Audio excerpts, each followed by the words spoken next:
Welcome back for more Q&A on member value, non-dues revenue, and new association business models. Let's jump back in. Can you speak to us about what opportunities associations should be aware of and take advantage of with regard to AI? uh, we did one of the segments on in the podcast on AI way back when, and it's probably on the website. Excuse me. What I'll say is this: it's changing so rapidly, right? And it's very hard right now to say commit. Let's spend a whole ton of money specifically on putting in the AI system because, by the way, 2 weeks later it's out of date, right? There's a whole bunch of risks with AI. Everything from hallucination to IP control to like it goes on and on. And I think that right now associations need to be doing two things. Well, maybe three. Number one is they need to put in place an association acceptable use policy for AI. And we've got a template in our AI toolkit that any association can use easily enough, right? Because this will at least set the ground rules for staff and volunteers as to how they can or cannot use AI in their role with the association. That mitigates risk. Number two, I think there's an educational component. I done a webinar not too long ago. I did a keynote just not too long before that, specifically on AI for a particular association, right? And in all these cases, it's really a question of not saying, okay, here's the exact use case, etc., but really more helping people understand what the possibilities are, and along with some very practical, this is what you can do, and some whole bunch of examples, right? So education, I think that's number two. Okay. And number three is what I call controlled experiments, right? This is where we say, okay, you know what? We've got all of our staff. Everybody's kind of reading little bits and pieces about it. Somebody comes up with an idea. Let's just say, I wanted to try that. I go to my boss, the executive director. If the executive director feels a need, they can go to the board and say, we just want to experiment with this. Let's just see how that goes. And that controlled experiment might be something that improves the workflow, okay, helping brainstorming or editing or something like that, or making something more easily read. So, you write something and then you want ChatGPT or Claude or any of the other AIs to increase the sophistication or make it easier to read or reduce long words or whatever. So to use it and learn how to use it so that not only you get something done very specific, it's a controlled experiment, but you also have permission to fail, right? Oh, this didn't really work. Okay, so let's go on to another controlled experiment. But while you're doing that, you're building the organizational knowledge of what AI can possibly do, right? Right now, I'm not recommending that associations boil, lots and lots of cash and time on big AI projects. For the largest associations with huge databases, my recommendation is let's make sure that you've got an understanding of what your data is like. The whole big data thing that you might have heard of over the years. Let's make sure that's not a big data mess, because eventually you might want to use that for training, presuming you've got permission for to use that data for that, right? But right now it's risk mitigation through an AI acceptable use policy, like the one we have in our toolkit. It's education to make sure that we're bringing everybody up to speed, and controlled experiments so that there's inbuilt learning. There's so much that can be done. I remember, I hate to date myself, but when the internet came about, okay, people started to browse the internet. And the big excitement was, well, this is the website of the day. And oh, did you see there's a website? Then all of a sudden we go into the social media age. Oh, look what's going on Facebook or on Insta or on Twitter. Oh, no, now it's X, right? So we shouldn't be doing the shiny object, syndrome happening here. On the other hand, AI will be foundationally changing, not just in terms of workflow improvements, i.e. the controlled experiments that you'll start with, but also some fairly strategic things in terms of using the data, in terms of improving the effectiveness of some of the core missions of most organizations, whether it be in advocacy or whether it be in outreach or whether it be about providing research, et cetera, for everybody, or getting insights that only AI can drive from the data. I'm not so sure exactly where it's going to land in the association space. I don't think anybody is. We're just all guessing. And part of the reason why we're guessing is because not another day goes by that the very sources that I'm spending my time on in the AI space are announcing some crazy, crazy, amazing, amazing innovation, right? And by the way, it all has a cost, right? So right now, let's protect against the risk, and let's move up that educational level, and let's do some controlled experimentation. When associations start thinking about non-dues revenue, the focus becomes on revenue. And it's like they take their member value ball and put it down and pick up the let's drive revenue ball, but it's not like connected. It seems like there's this disconnect.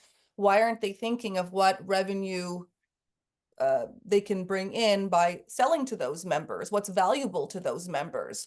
Why don't you talk about a virtuous circle? Like we do that. We offer that to associations with our training, with our courses. We say offer these valuable courses to your members and we'll share the revenue with you. And yet, look, why don't we see more of that?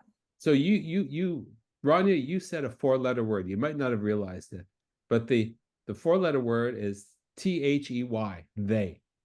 And there's never a they. It's always an individual person that makes decisions. So the accounting and finance person, they make the decision. We got to cut costs, cut costs, cut costs. Very often the executive director is there too, right? Because we got to make sure that we're reducing costs as much as possible. And then you've got a member services person, or VP of engagement, whatever the particular title is, who's saying we got to deliver more value, more value, more value. Now, of course, they're aware of costs, and of course, often the finance and the executive director folks are aware of engagement and membership growth and value and all that kind of stuff. But they're coming from two different parts. That's one of the reasons. And you mentioned one of the things that we do, and this is a great example of the second example I alluded to earlier in an earlier part of this podcast, which is this. So often when it comes to the ongoing CPD, I'm not talking about the technical CPD, but all of the other parts of the CPD, there's somebody who's got to run around and find a provider, and then they got to vet them, and then they got to organize them, and they got to make sure that okay, and then we got to train them and to make sure that they give something in context rather than just something canned, etc. And it goes on and on. It's gobbling up time. Gobble, gobble, gobble, gobble, right? And then so once we've got that, then what we're going to do is we're going to do all the administration of getting people to register and this and that and all the technical stuff, and it takes a boatload of time. It's frustrating. The pressure on actually doing that is and doing it well is very difficult.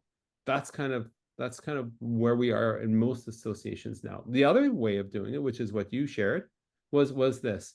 Well, what if you can actually take the CPD, okay, and take a big chunk of it and outsource it to one provider?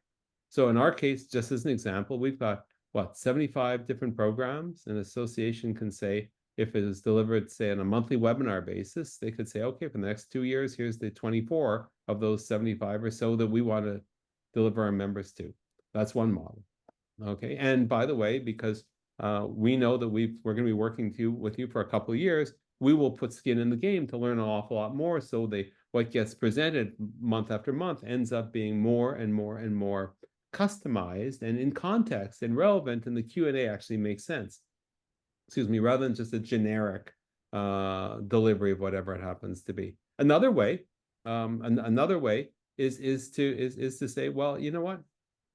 Maybe there's some online courses that an external provider can actually do, which, by the way, we've got like 8 of them, plus our AI resource kit, et cetera, and a few more on, that will be, coming online, later on in the year. So maybe we can do a gain sharing deal. So in addition to the monthly CPD, people could actually sign up for these courses, and they're not ridiculously expensive, but we could split it so that so that you get part of the money from that, and we get part of the money of that, and we take off all of the admin from it. So you don't have to worry about anything. But meanwhile, people get their CPD credits, okay, and the organization gets income, non-dues revenue, right? And they save time, right? And therefore costs. So you know, there's other ways of doing it rather than taking a look at this thing. Oh boy, we've always done it this particular way. There's no other way for us to do it. Where it's expensive in terms of our time, and I think that sometimes you know we forget about that there's more than one way to skin the cat, and certainly by adding another leg onto that non-dues revenue stool, it just makes it a little bit more robust, right? And members get value out of every single turn. So it's a win-win. Randall, I want to circle back. When I asked you at the top of the hour why we don't see the same level of change and transformation and innovation with associations as with the corporate world, you said there may be lack of good governance, maybe lack of skill set at the top, and they're expected to always to do more with less. But Randall, we work with corporate clients every day. You just described their reality as well. I don't think the circumstances are different there. Associations actually are different, but as you said, they're also the same. In this one particular, this is how they're different. Most associations are there aren't deep pockets. There's only so many staff on the ground. There's the volunteer angle at the same time, right? And because of that, it's the question of where does innovation and creativity actually come from?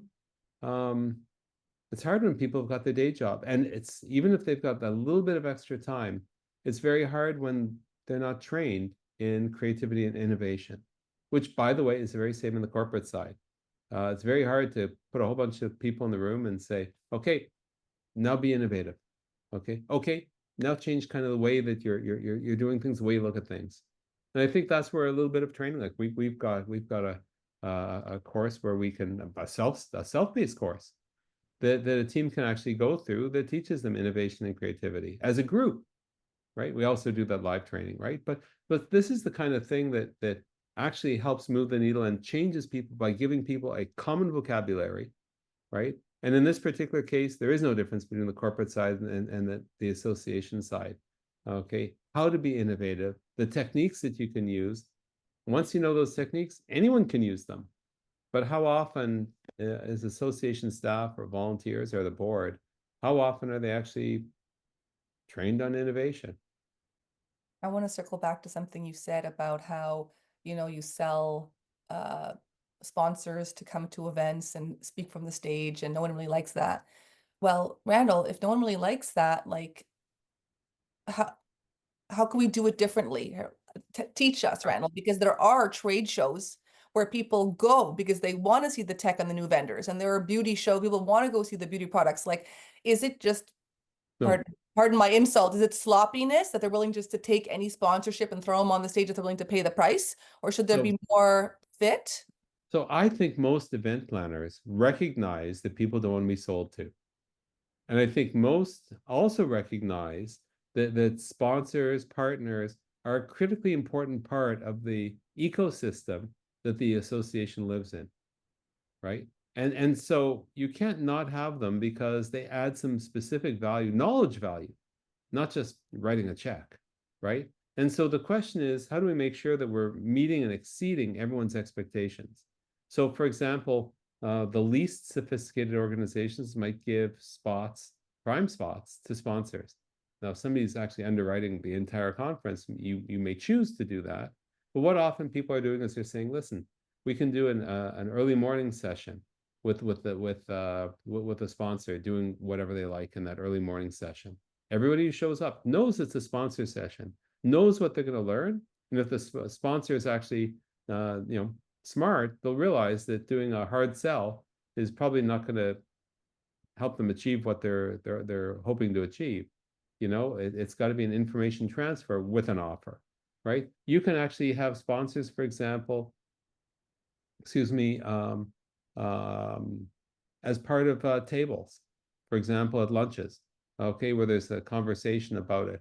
You could have sponsors, for example, doing an Ask Me Anything about the product or about the technology or services that they offer, okay, and that builds relationships, right? You can actually have sponsors introduce, okay, and then have somebody introduce the introducer. So an introducer introduces the sponsor, says a couple nice things, The sponsor then introduces the speaker, right? In my particular case, I'm in the Canadian Speaking Hall of Fame. I've had situations where, as part of the deal, I would, after my speech, I would go to the sponsor's booth and, for example, sign copies of my books or be available there to answer questions and therefore generating traffic to the sponsor's booth, right? There's all kinds of different ways of actually including um, sponsors and partners within an organization, within a conference, I should say, uh, but doing so in a way that meets their needs, but also meets the needs of the audience. I want to talk about when associations cater to new members. So for example, you'll see discounts or perks for being a new member. But what about your old members, the loyal members who've been there 5, 10, 15, who knows how many years, right? How do they feel? So it's like when you call your phone provider and say you're offering the new guy this deal. Match it for me. I've been here longer. We know it's much easier to retain your existing members than to go chasing new ones. Should associations be offering perks for the people who've reached certain milestones, 5, 10 years in the association rather than focusing on the new ones? So this is a particular bugaboo of mine, not just in the consumer space with our cell phone providers, but in the association world as well. So let's just say, is it a discount to become a new member? Or if you attend an event, you can use the cost of the event as a credit or as a partial credit to your membership, right? Gee, this is a taste the chocolate before you buy the box strategy, right? So that might be reasonable. The question of how do you recognize longer term members? What are the perks that you're going to give them? You want to make sure that there's a graduated system so that the longer people are there, the more prestige, the more honor, the more opportunities for what they want, okay, is what you reward, right? So, for example, in some associations, they'll honor, for example, the conference, people who've been members for 10 or 15 or 20 or 25 years or longer. They get a spatial name tag, they get the names, on the on the PowerPoint and when the segments. I mean, there's a whole bunch of things. So yeah, you can honor long-term members that way. You can find a way to give them roles where they can do mentorship, right? And therefore give back and feel good. Only those people who've achieved certain types of things. You can actually give them awards, the President's Award or so on. Now, in a large organization, you can't do that so much. But the whole point of saying is, what are the reasons why people want to be joining in the first place? At the very beginning, it may be, I need help with my career. Gee, I'd like to learn, learn more. I want to be part of a community. I want to share, belong, all of those good things. If somebody's kind of mid-career or end of career, what's important to them? Making a difference in their industry or functional area, maybe mentoring the next generation, making sure that they themselves have got a legacy, and building a community of people in their sort of age range or seniority range or whatever it happens to be. All these kinds of things meet the needs of a particular group of longer term members. And most of it doesn't cost a thing. Here's another example. What if you incentivize people to do things? And rather than giving a discount on a conference, just as an example, why don't you say anybody who registers early gets to be part of the first 5 rows of reserved seats, front of house seating, right? Or that maybe some of the IP or courses that you actually have as an organization, maybe there's a way to open access to some of those people who do certain things that you want to actually have done. There's many ways of developing the rewards and making sure that you've got those wonderful membership dues going on. How about the basic thing about tabulating what the value of membership is and reminding people and the communication plan so everybody knows, not just new members, right? But the whole question of what's the life cycle of the member and what do they need at different stages of that particular journey is something that not everybody does. And not everybody looks at, okay, how does that inform the programs that we do? How does that inform what we do with our sponsors? How does that inform, for example, decisions with respect to gain sharing with the with the professional, the CPD, as I was talking about earlier in an earlier segment, or for that matter, shared service arrangement. How do we find out what the interests are, right? These are all good questions, but um, you can't sort of prefer one group without recognizing the needs of the others. Earlier in the hour, we had Bruce talk about how when they work with clients to find sponsors, he presents clients that there's, 30, 40, 50 competitors out there, very similar type associations. So talk to me about that, because when we work with our clients, we will talk to them about the risks of, being operating in an oversaturated market or over niching down so it's too small a market. And maybe they should look for opportunities to partner or merge or acquire. Like, can you talk through where associations may benefit from working through this type of competitive analysis? Yeah, the biggest question is, why do you want to do that competitive analysis? Okay, one might be the question of let's make sure we understand what the universe of potential sponsors and partners might be, right? And gee, if they're spending money over there, maybe that partner sponsor will spend money over here. Maybe on the other hand, it's the question of, gee, why do we need 3 supply chain management organizations in our jurisdiction? We'd be much stronger if we actually were 1 or 2. Why do we need 3 different accounting designations and associations in every jurisdiction? Maybe we just need 1. Now we've seen that not everything is rosy after a merger in those 2 sectors anyway.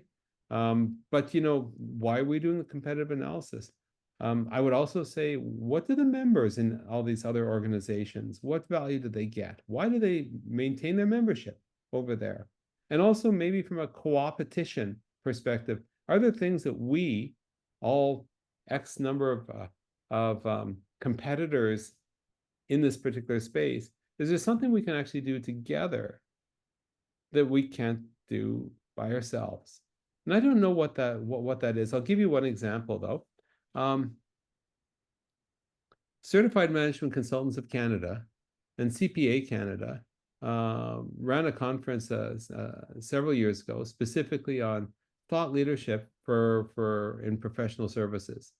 And yours truly was the keynote speaker on that, where I challenged everybody in the audience as to whether, in fact, they were thought leaders. Now, I wasn't claiming that I was a thought leader. It's really more saying, hey, here's the criteria. How are you doing on this criteria, right? Because everybody at the beginning thought they were thought leaders. My point is that all of a sudden, these are 2 very different associations realizing that their members had a common interest, right? We see this in the retirement communities and nursing home industries as well. Very different retirement homes and nursing homes, yet they have an annual conference that is the 2 of them.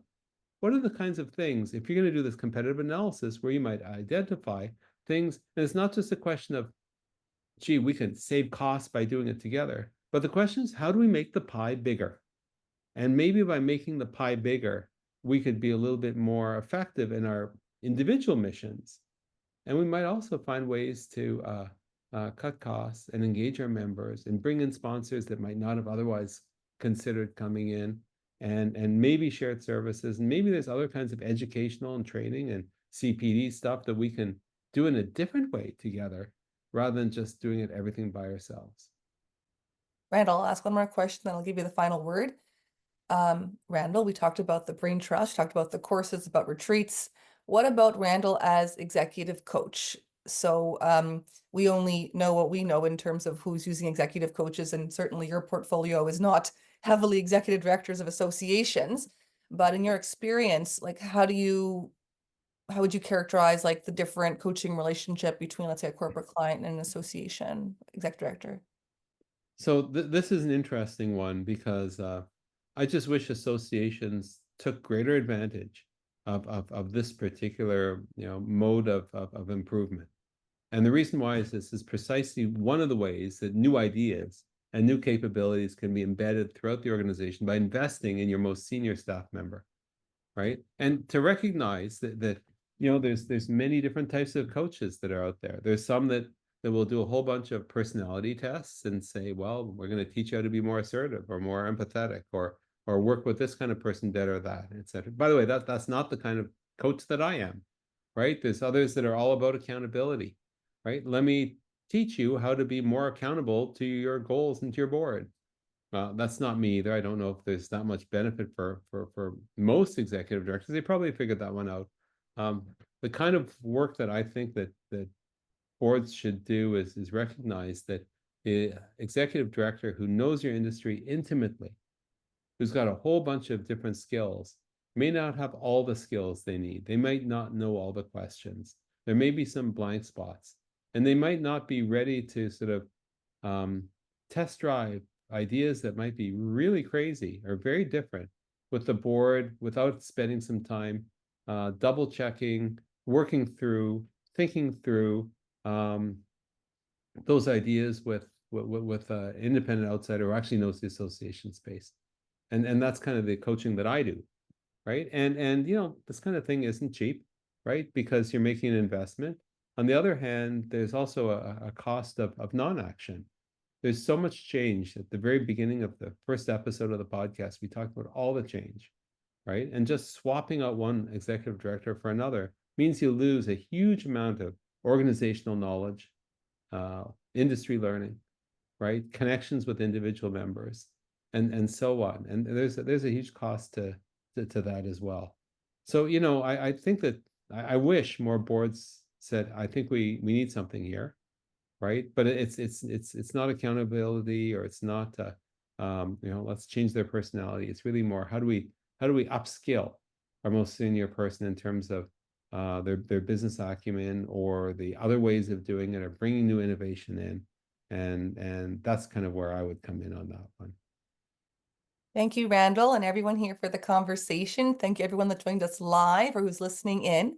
If any of the issues we talked about resonate with you, if you're considering a change and want our perspective, you're planning a leadership retreat, planning a conference, looking for a speaker, curious about business coaching, advice on marketing, branding, strategy, and tech, please reach out. We'd be happy to learn about your organization, share resources. And if you'd like invites to these monthly live events, do email us at info@randallcraig.com and reach out on LinkedIn, and we'll be in touch.